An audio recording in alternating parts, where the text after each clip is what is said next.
Bismillahirrahmanirrahim.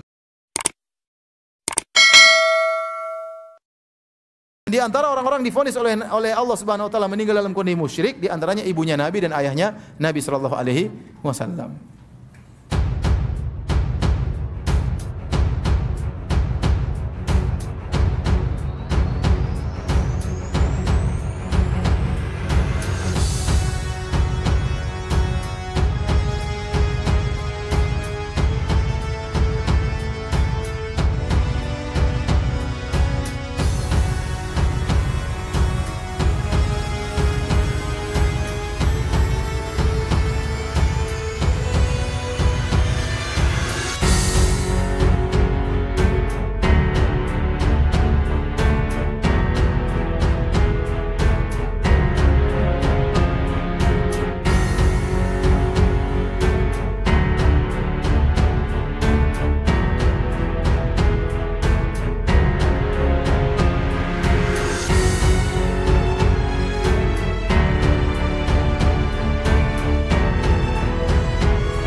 Persoalan mengenai status kedua orang tua Nabi Muhammad SAW menjadi perbincangan yang menarik di kalangan kelompok Wahabi, di mana kelompok tersebut mengatakan bahwasanya kedua orang tua Rasulullah SAW berada di neraka.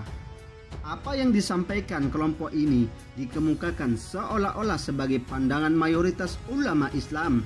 Padahal pandangan itu hanya bersandar kepada dua hadis dalam kitab Imam Muslim yang tidak sesuai dengan standar kesahihan.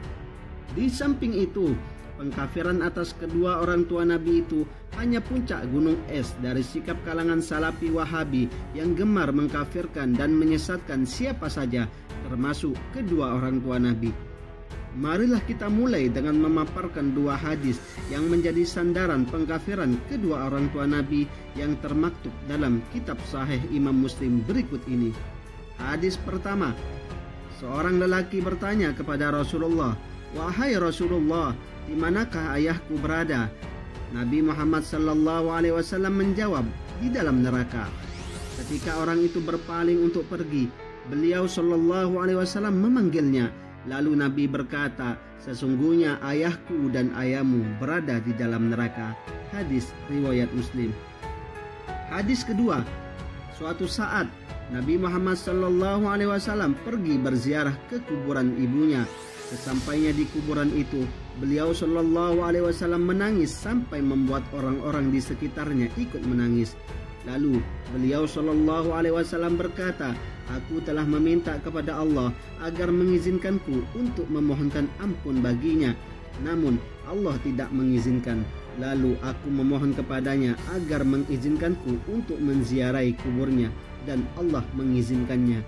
Hadis riwayat Muslim. Dua hadis di atas adalah dalil utama pengkafiran dan pemvonisan atas kedua orang tua Nabi sebagai penghuni neraka. Para pendukung dalil ini juga sama sekali tidak memberikan peluang takwil atau majas dalam teks kedua hadis di atas. Mereka memastikan seperti yang dilakukan orang itu bahwa kedua orang tua Nabi berstatus kafir dan masuk neraka.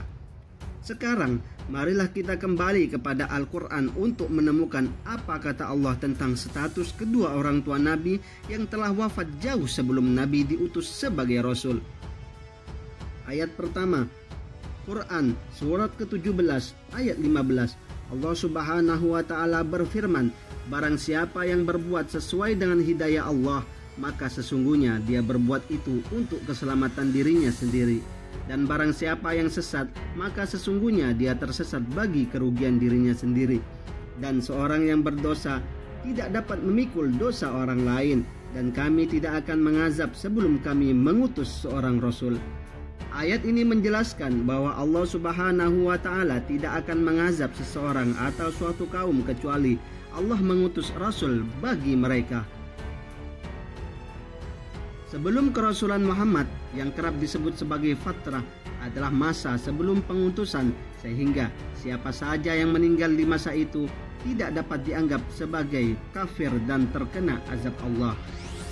Ayat di atas sesuai dengan sejumlah ayat Al-Quran lain yang menunjukkan bahwa kafir adalah status orang yang mengingkari kebenaran. Nah, bagaimana mungkin kebenaran yang belum sampai kepada seseorang atau suatu kaum dapat diingkari oleh mereka?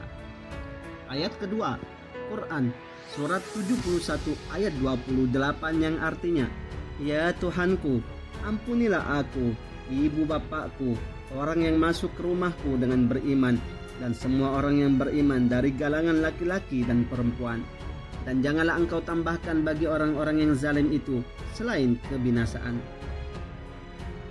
Ayat di atas menunjukkan doa Nabi Nuh kepada kedua orang tuanya yang juga sudah wafat sebelum masa kerasulan Nabi Nuh.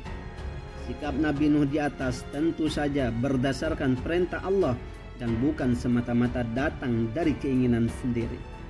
Perintah Allah kepada Nabi Nuh untuk meminta ampunan bagi dirinya sendiri, kedua orang tuanya, dan orang-orang mukmin yang masuk ke rumahnya bukan saja tidak pernah secara tegas dilarang setelahnya, melainkan merupakan sunnah para nabi terdahulu hingga Nabi Agung Muhammad. Apalagi ayat yang mengandung doa di atas sudah jelas dipanjatkan oleh Nabi Muhammad sebagai penerima wahyu, yang antara lain berisi potongan ayat di atas. Dan setelah memastikan bahwa Nabi Muhammad membaca ayat di atas dan memanjatkan doa sebagaimana yang dipanjatkan oleh Nabi Nuh tersebut, marilah kita perhatikan ayat ketiga di bawah ini, yaitu Quran surat keempat ayat 64 yang artinya, "Dan kami tidak mengutus seorang rasul melainkan untuk ditaati dengan seizin Allah. Sesungguhnya jikalau mereka ketika menganiaya dirinya datang kepadamu lalu memohon ampun kepada Allah dan Rasul pun memohon ampun untuk mereka, tentulah mereka mendapati Allah Maha Penerima Taubat lagi Maha Penyayang." Ayat ketiga di atas memastikan bahwa Allah akan mengabulkan permintaan ampun Nabi bagi siapa saja. Tidak ada pengecualian di dalam ayat di atas. Ayat keempat, Quran surat 93 ayat 5. "Dan kelak Tuhanmu pasti memberikan kepadamu, lalu hati kamu menjadi puas." Ayat di atas menjelaskan bahwa Allah akan memberi apa saja yang memuaskan hati Rasul.